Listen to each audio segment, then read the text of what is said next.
Alors, si vous avez une Bible, nous sommes toujours dans l'évangile de Marc. On est en Marc 12, où on est dans la série qu'on appelle Traces, tout simplement parce que nous suivons les traces de Jésus, verset par verset, chapitre par chapitre. Alors, pour être totalement transparent, je croyais d'avoir comme prédication une tâche simple cette semaine, car il y a 2-3 ans, j'ai prêché ce même passage, mais de Matthieu. Il y a le même, quasiment mot pour mot. J'allais reprendre un peu cette prédication, l'adapter pour vous aujourd'hui et réchauffer si vous voulez. J'ai dit ok, ça va m'aider ma liste de choses à faire. Et puis, le Saint-Esprit m'a dit, pardon, tu vas prêcher du passage. Marc 12, le passage que, voilà, donc cette prédication est nouvelle, vous ne l'aurez pas entendu. Peut-être il y aura des parallèles, bien sûr, mais voilà, il y avait ça. Donc, Marc 12, si vous aimeriez une Bible, on en a derrière, et puis, mais les paroles seront sur l'écran. Alors, une question pas trop importante, mais quand même, je vais poser la question. Qui ici, qui dirait qu'ils sont forts en maths, ou au moins ce n'est pas un sujet trop compliqué, les maths? Alors, si Violette se lève la main, on est mal barré. Si Violette a du mal avec les chiffres. Pour moi, ce n'est pas une histoire d'amour, d'accord? Les maths. Il y a différents types de maths dans le monde, bien sûr.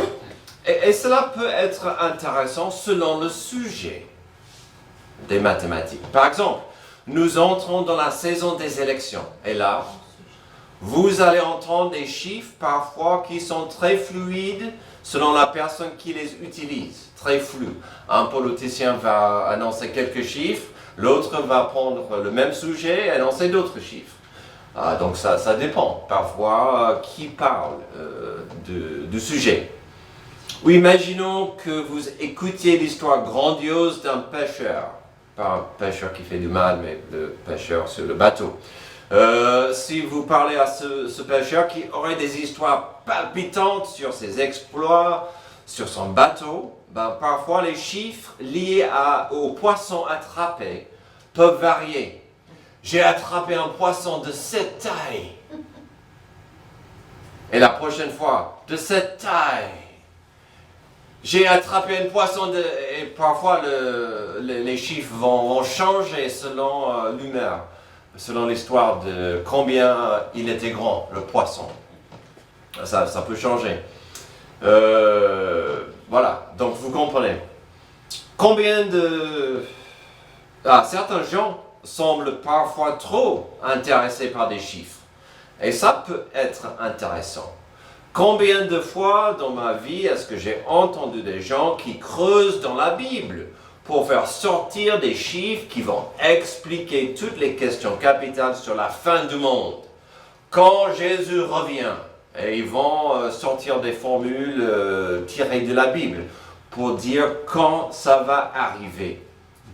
Il y en avait certains qui étaient certains que c'était l'autre jour avec l'éclipse aux États-Unis qui croisait sur des villes, j'ai pas tout compris. Parfois, ce n'est même pas la Bible qui inspire les gens à en parler ou y penser. En 2012, vous vous souvenez le calendrier des Mayas qui se rassemblait à une cookie Oreo? Ça suggérait que la fin du monde s'approchait. Et ça a interpellé bien trop de gens qui avaient peur que la fin du monde s'approchait en 2012. Aujourd'hui, nous aurons quelques chiffres en tête. 316, 1 et 2. Et si vous mettez les deux chiffres 1 et 2 ensemble, on a Marc chapitre 12. Oh, vous voyez comment ça fonctionne parfois. Depuis quelques semaines, sur notre chemin en Marc, Je vous ai averti des scènes un peu bizarres, un peu moches, car il s'agit des gens désespérés et agressifs. Y a-t-il quelque chose plus moche dans le monde que de voir des gens cruels et arrogants, mais aussi à la fois justifiés par leur attitude, de pourri, de faire du mal à quelqu'un d'autre? Des gens justifiés en train de planifier et organiser du méfait. Au chapitre 12, nous trouvons les ennemis, entre guillemets, de Jésus, en train de devenir de plus agressifs et dangereux. On est dans ce qu'on appelle la semaine de la Passion, juste avant son arrestation et sa mort. Jésus se montait en puissance et autorité devant tout le monde et les autorités religieuses devenaient désespérées. S'il y a un thème global du chapitre 12, c'est qu'il y a des vagues et des efforts organisés de piéger Jésus avec des questions censées à lui mettre dans une mauvaise position. Aujourd'hui, nous allons trouver le dernier effort avant que ses ennemis passent à d'autres méthodes plus extrêmes et plus radicales de se débarrasser du Christ. Nous avons vu des questions posées qui tournaient autour des complexités politiques et des puissances du jour. Nous avons trouvé une question très bizarre basée sur la vie après la mort et la résurrection. Aujourd'hui, nous verrons une question tout simplement religieuse. Un spécialiste de la loi s'est approché de Jésus avec un plan, avec une idée. Dans la loi de Dieu, ce qu'on appelait à l'époque la loi de Moïse, il y avait 613 lois officielles. Et au fur et à mesure, on a ajouté des choses supplémentaires sur la collection. Donc, en plus des 613, il y avait d'autres attentes placées sur le peuple pour, entre guillemets, plaire à Dieu. Alors, ça, c'est compliqué. J'aime bien de vous rappeler qu'il y avait, entre les faut faire et faut pas faire, il y avait 365 faut pas faire. Donc, un pour chaque journée de l'année. Voyons la scène. Et la question, puis on va décortiquer pourquoi c'est un passage primordial pour chacun de nous. Ici dans cette salle, mais aussi pour la vie, pour la planète, pour notre monde. Marc 12, 28. Un des spécialistes de la loi qui les avait entendus, donc il entendait ces autres pièges, ces autres efforts de piéger Jésus. Il les avait entendus discuter. Vit que Jésus avait bien répondu aux Sadduciens.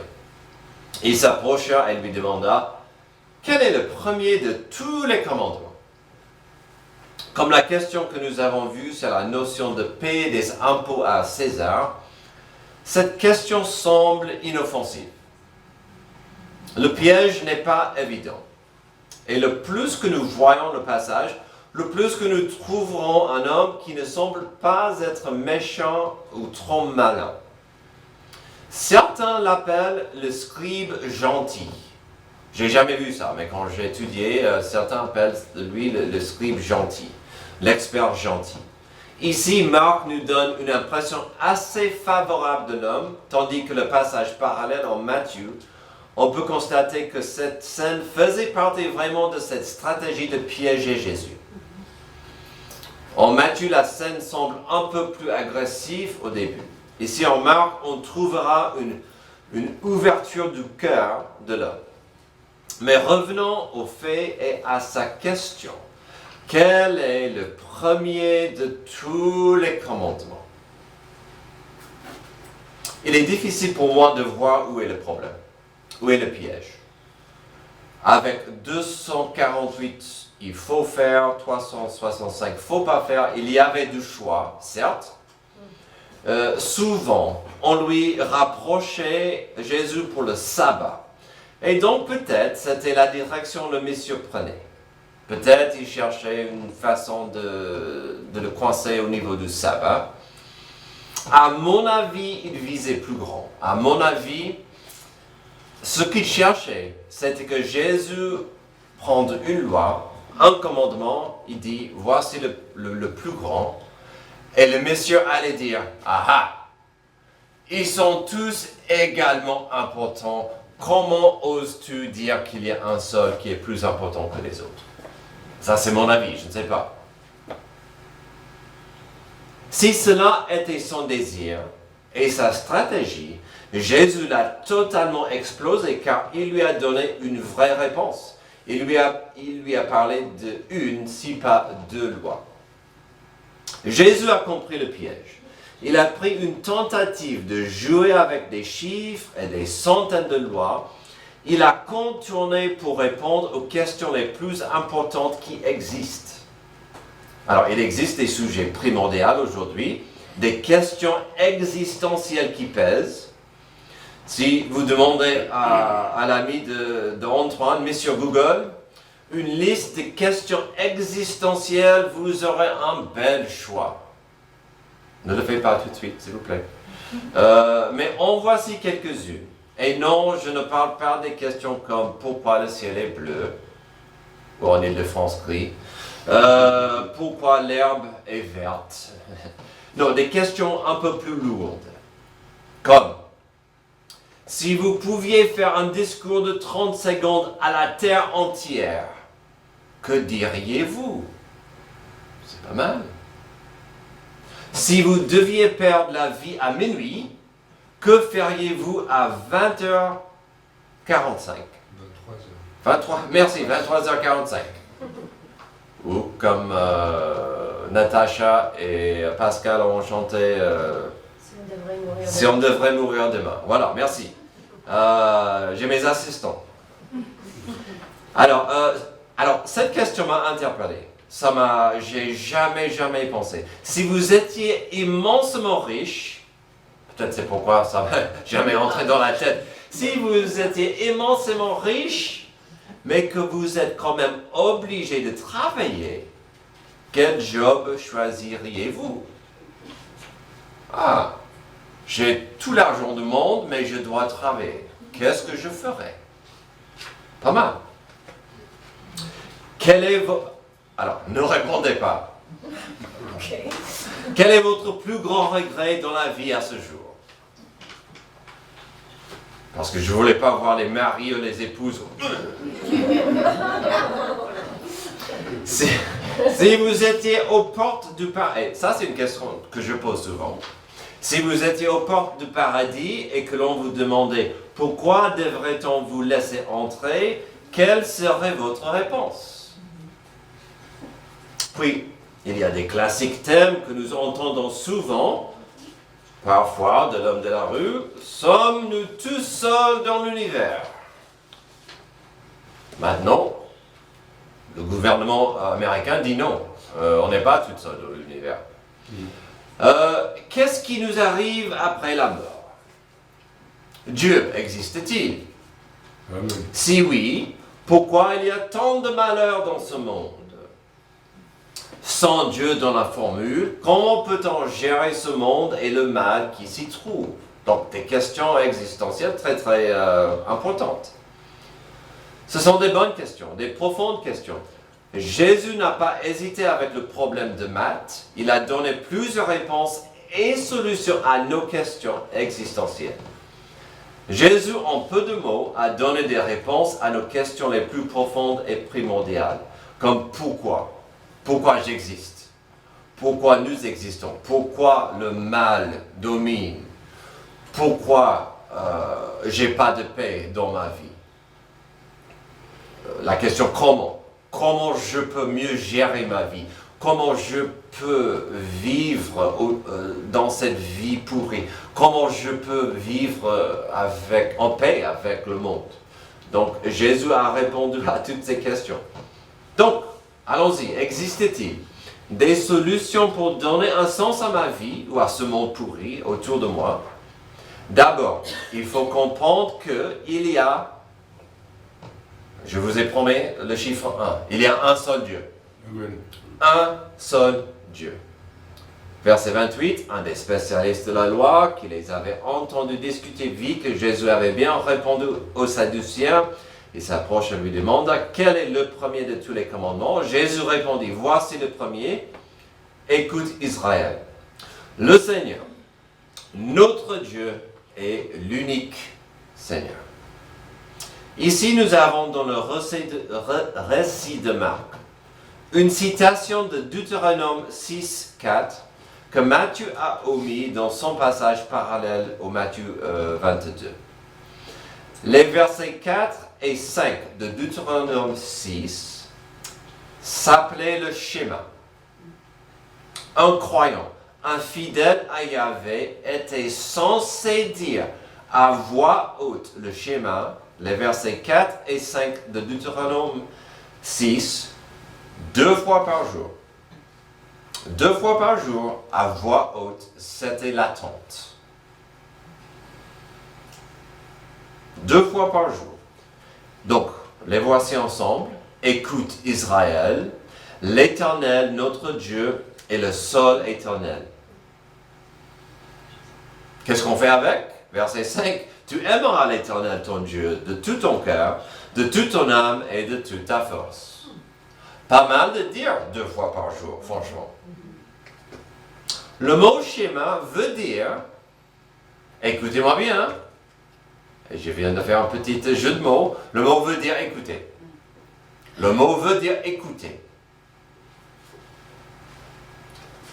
2 fois par jour, le peuple élu de Dieu était appelé à écouter.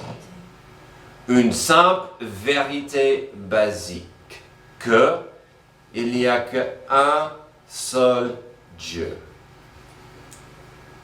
Et, dans le schéma, ça dit il est éternel. Et peut-être ma partie préférée, il est le nôtre. Est-ce que vous l'avez vu ça au Deutéronome? L'Éternel, il est notre Dieu. Écoute Israël, notre Dieu est le seul éternel. Oh, c'est profond, en très peu de mots. C'est magnifique. La richesse dans ce petit verset est incroyable. Peut-être Matthieu ne l'a pas ajouté car ses lecteurs étaient plutôt juifs et Marc écrivait aux anciens polythéistes. Mais de toute façon, c'est une excellente base pour commencer. Il y a un seul Dieu. Bien sûr, il y a des histoires intéressantes et amusantes dans la mythologie grecque, des dieux différents, des demi-dieux. Il y a Poséidon, le dieu de la mer. Il y avait Zeus, le dieu de la guerre. Non, Zeus, je mélange les dieux et les demi-dieux. Et c'est pas beau, hein, parce que souvent ils s'entendaient mal, il avait des demi-dieux, les dieux qui avaient des enfants avec des femmes, c'est moche, c'est un peu comme les feux d'amour. Et puis si vous entrez comme moi dans le monde de Marvel, il y a quelqu'un comme Thor qui est un demi-dieu aussi, il est fort et puissant et on aime bien de telles histoires, de parler des dieux. Mais il y a un seul vrai Dieu. Amen. Bien sûr, aujourd'hui, un de nos plus grands défis, c'est de dire aux gens, gracieusement, dans la grâce, mais avec sûreté, qu'il n'y a qu'un seul Dieu. Déjà, que l'univers n'est pas divin. L'univers n'est pas Dieu. Je connais les gens que j'aime bien qui m'ont dit, mais avez-vous demandé à l'univers de vous bénir avec votre projet de construction? Non. J'ai demandé à celui qui a créé l'univers de nous aider avec le projet. Que notre planète non plus n'est pas divine. Arrêtez de plier le genou devant la planète. Elle n'est pas notre Dieu. Que des dieux d'autres régions du monde n'auront pas la clé ni l'espoir pour sauver l'humanité de son état de péché pourri. Mais il faut le dire avec grâce. Puis, il y a un avertissement profond dans les mots de Jésus, cités de Deutéronome 6. Déjà, aux 10 commandements, où on trouve que les 4 premiers parlent de l'importance de honorer et respecter Dieu correctement, et entre ces 4, les 2 premiers parlent des dangers de se tourner vers d'autres dieux. Donc déjà, les 4 premiers sont destinés à Dieu, mais les 2 premiers nous avertissent. Restez loyal et focalisés sur Dieu. Il y a aussi ceci à considérer. Parfois, il est trop facile de zapper ou lire trop vite certains livres de l'Ancien Testament. Mais il y a des trésors dans l'Ancien Testament. Récemment, je lisais le discours de Moïse avant sa mort dans le livre de Deutéronome. Je l'ai lu 1000 fois, pas 1000 fois. Je l'ai lu douzaine de fois. Et j'étais frappé cette fois-ci. Combien de fois Moïse a dit, fois après fois, faites gaffe. Pourquoi nous sommes là? Pourquoi nous sommes à la frontière de la terre promise, enfin? Parce que Dieu nous a libérés de l'esclavage et les dieux de l'Égypte. Ça, c'est une chose. Deuxième chose, vous serez entourés des pays qui ont des dieux. Grâce à notre Dieu, le seul, unique, vous allez gagner, sans problème. Mais un jour, vous allez dire, ils ont quoi là-bas comme Dieu? Ils ont quoi comme croyance là-bas comme Dieu? Et vous serez tentés de chercher ces religions. Moïse, c'était fois après fois, il les a dit, je vous implore, je ne peux pas aller avec vous, mais quand vous êtes là, ne faites pas les mêmes erreurs que vos parents. Et vous serez tentés de chercher d'autres dieux. Un seul Dieu. C'est rassurant quand même de comprendre qu'on n'est pas le résultat du hasard et que ce Dieu est éternel et qu'il peut être le mien. Bien sûr, l'homme de la rue dirait, mais où est-il? Qu'il se montre, se prouve, se manifeste. Ou ils diront que notre position est offensive aux autres religions. C'est dans ces moments-là on doit célébrer l'incarnation. Jésus qui s'est fait chair. Amen. Quand Dieu s'est fait chair et a habité parmi nous afin de prendre nos souffrances et nos péchés sur lui. Avant de continuer, il y a tout de même un petit dernier avertissement à considérer. Le schéma était beau et important, mais dans la nature humaine, il y a un problème potentiel de la répétition. Si on ne pense plus aux mots et le sens du message, qu'est-ce qui se passe? Si je dois dire 2 fois par Dieu la même chose, il est trop facile parfois de penser au message de ces mots. Donc il est beau de dire souvent que j'aime Dieu, je veux suivre Dieu.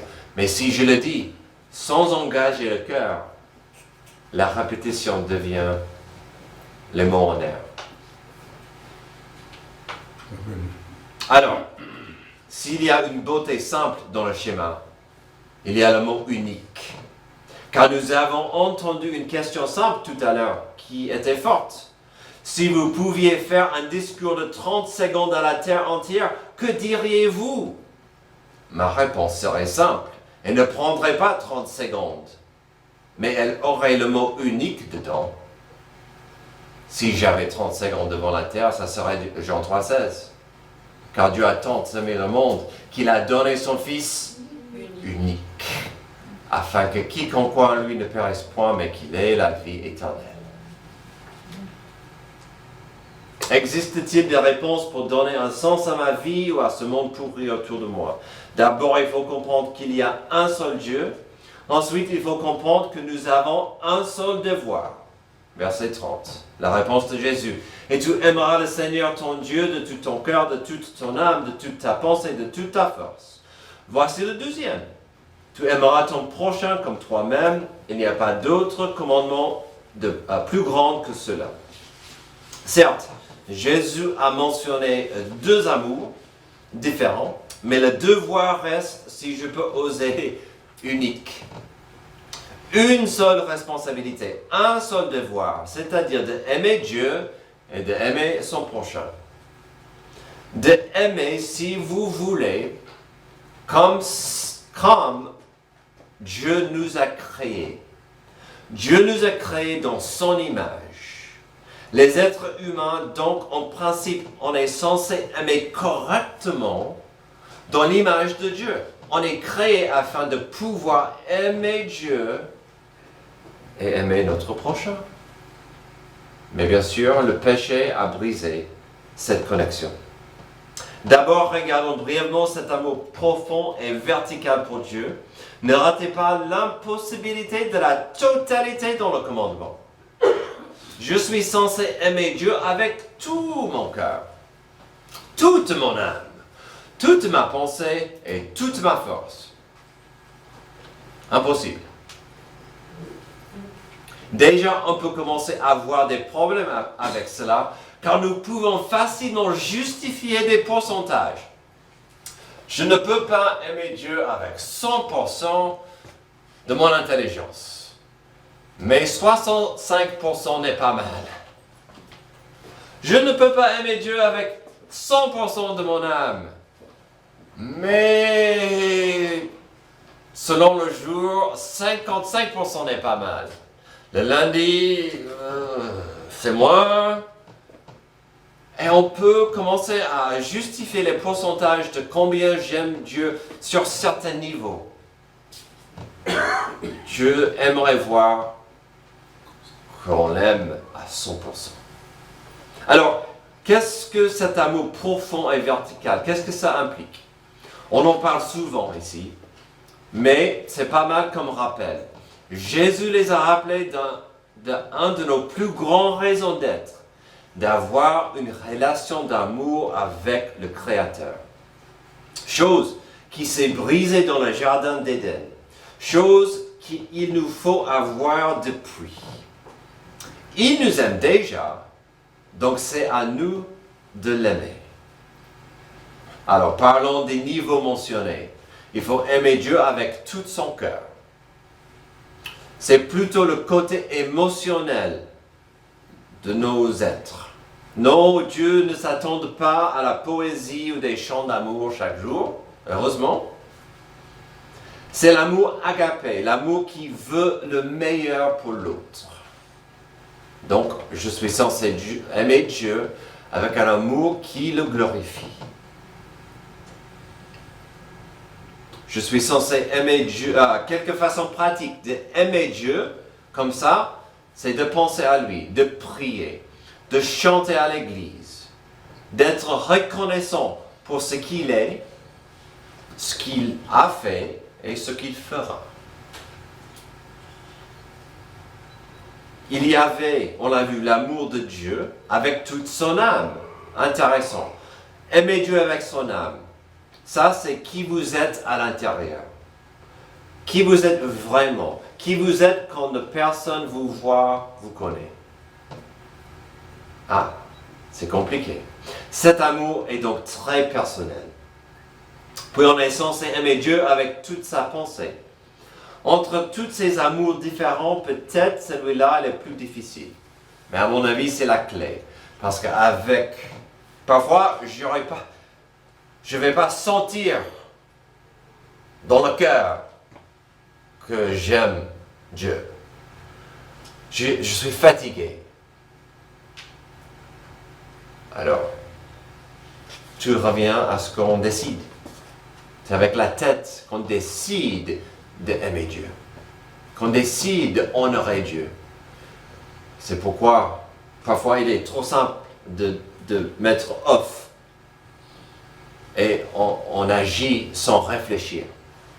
Et donc, on est censé aimer Dieu avec nos pensées, nos choix. Puis, il y a la dernière notion d'aimer.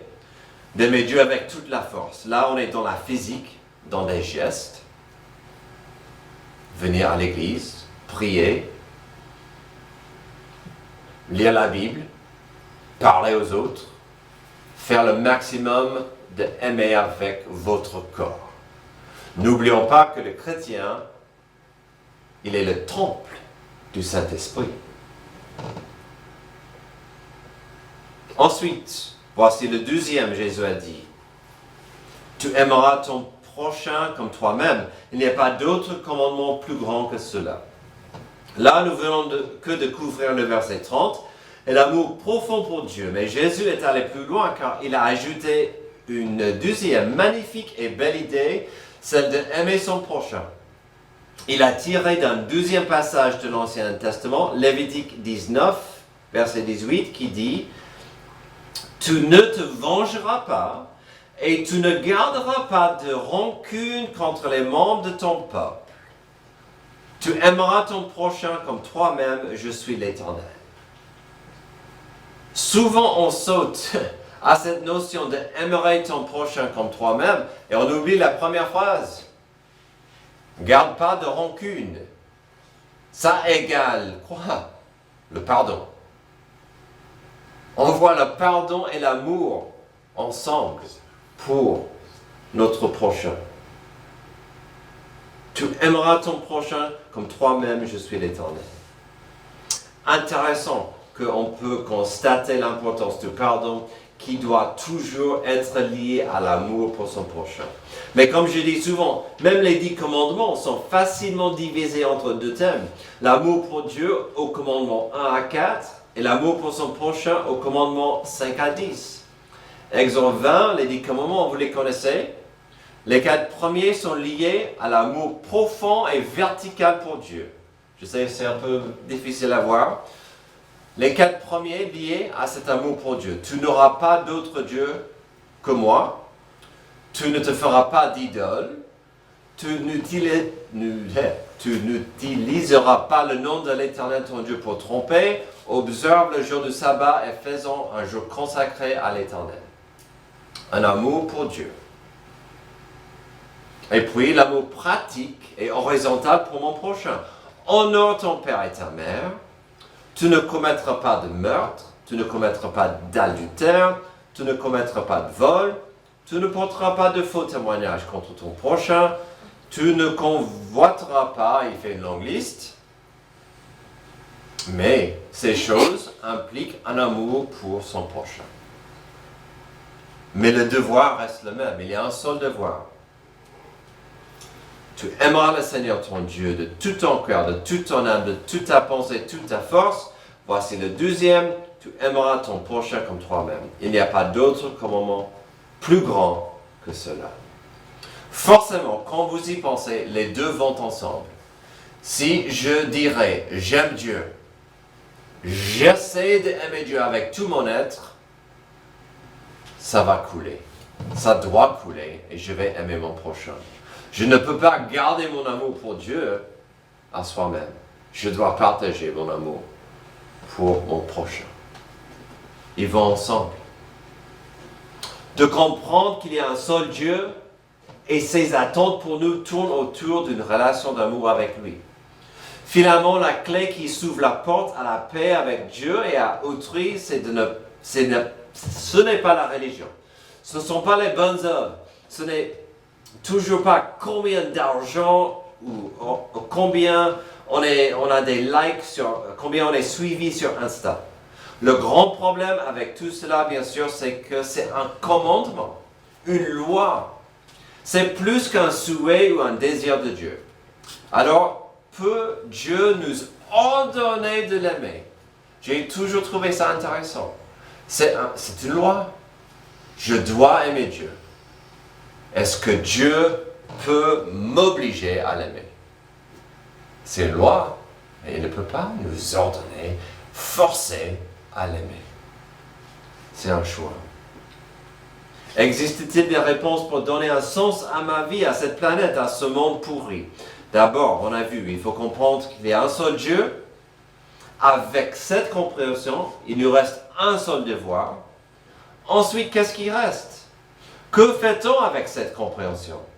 La réponse ironique, c'est que Dieu nous laisse faire ce qu'on veut avec cette compréhension. Donc il faut comprendre, il y a une seule destinée. Et oui, j'ai mis une pointe d'interrogation. Une seule destinée.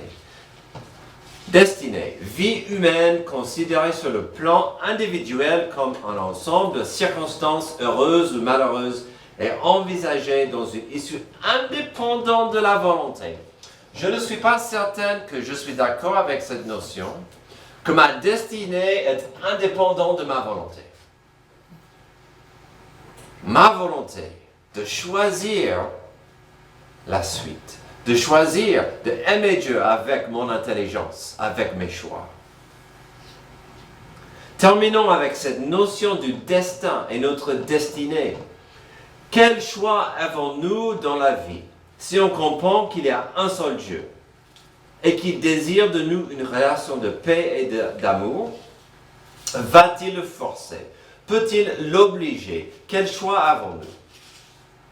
Verset 32. Le spécialiste de la loi lui dit, « Maître, tu as dit avec vérité que Dieu est unique, qu'il n'y a pas d'autre que lui, et que l'aimer de tout son cœur, de toute son intelligence, de toute son âme et de toute sa force, et aimer son prochain comme soi-même, c'est plus que tous les holocaustes et tous les sacrifices. » Voyant qu'il avait répondu avec intelligence, Jésus lui dit, « Tu n'es pas loin du royaume de Dieu. » Personne n'osa plus lui poser des questions. Jésus a compris que même si cet homme avait une connaissance brillante de la loi, sa compréhension montait en vigueur après la conversation. Même si ce spécialiste savait énormément sur la loi, son appréciation de ce qu'il connaissait commençait de toucher son cœur et sa foi. Son intelligence et capacité mentale avaient à ce stade rendez-vous avec son cœur et la foi de son enfance. Son destin, alors écoutez-moi bien, son destin était d'être un grand expert et spécialiste de la loi, tandis que sa destinée restait dans ses mains et dans son cœur. De prendre le prochain pas avec ce que Jésus venait de lui dire. Et la preuve se trouve dans ce que lui-même a ajouté. Il a fait allusion à deux citations qui soulignent l'importance de l'amour et combien c'est important, plus important que la religion. Il a dit que cet amour pour Dieu et cet amour pour son prochain, que ces gestes fidèles et cet amour est plus important que les gestes de la religion. Il est allé aussi loin que de citer et parler de deux passages dans l'Ancien Testament. 1 Samuel 15, 22 et Osée 6, 6. 1 Samuel 15, 22 qui fait partie d'un des passages les plus profonds dans toute la Bible. Samuel dit, « L'Éternel trouve-t-il autant de plaisir dans les holocaustes et les sacrifices que dans l'obéissance à sa voix? Non. L'obéissance vaut mieux que les sacrifices et l'écoute attentive vaut mieux que la graisse des béliers. » Puis Osée 6, 6 qui dira plus ou moins la même chose. En effet, je prends plaisir à la bonté et non au sacrifice, à la connaissance de Dieu, plus qu'aux holocaustes. Amen. Je préfère de voir un amour visible, pratique, qui touche, qui brille autour de nous. Alors, qu'est-ce que tout ça veut dire? Pourquoi le monsieur en a parlé? Qu'est-ce qu'il a compris ce jour-là? Que les gestes et les rites religieux ne valent pas grand-chose devant Dieu si votre cœur n'est pas soumis à lui dans l'humilité et l'amour. Et donc, c'est pourquoi Jésus a dit que sa destinée à lui était dans ses propres mains. La suite était pour lui un choix de faire par la foi et dans le cœur.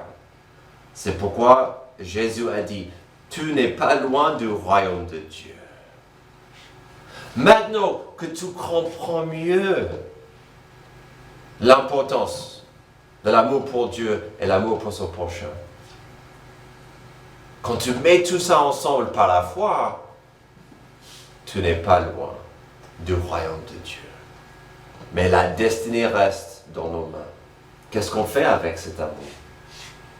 Si nous avons regardé quelques questions existentielles aujourd'hui, y a-t-il une question qui est plus importante que celle-là?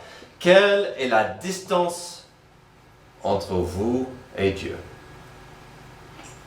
C'est utile de comprendre qu'il existe. C'est utile de comprendre qu'il est le seul Dieu qui soit. Mais ce n'est pas assez. De comprendre que Dieu a des attentes pour vous qui tournent autour de votre amour, c'est important, certes. Mais c'est quand on entre dans cette zone-là, l'espace qui parle de son amour pour moi et mon amour pour lui, il faut avancer à la dernière étape qu'on vient de voir. Notre destinée avec lui, qui est bien sûr liée à notre relation avec lui, qui est bien sûr liée à la distance que nous permettons d'exister entre lui et nous. La distance entre vous et Dieu, c'est votre choix. Quelle sera votre destinée avec Dieu aujourd'hui et demain? Prions. Merci Dieu pour ce passage qui rappelle de notre raison d'être. C'est d'être dans une relation d'amour avec toi. Et que cette relation d'amour touche notre vie quotidienne. Aide-nous à comprendre ça, aide-nous à pratiquer ça aujourd'hui et demain. C'est dans le nom de Jésus que je prie. Amen. Levez-vous.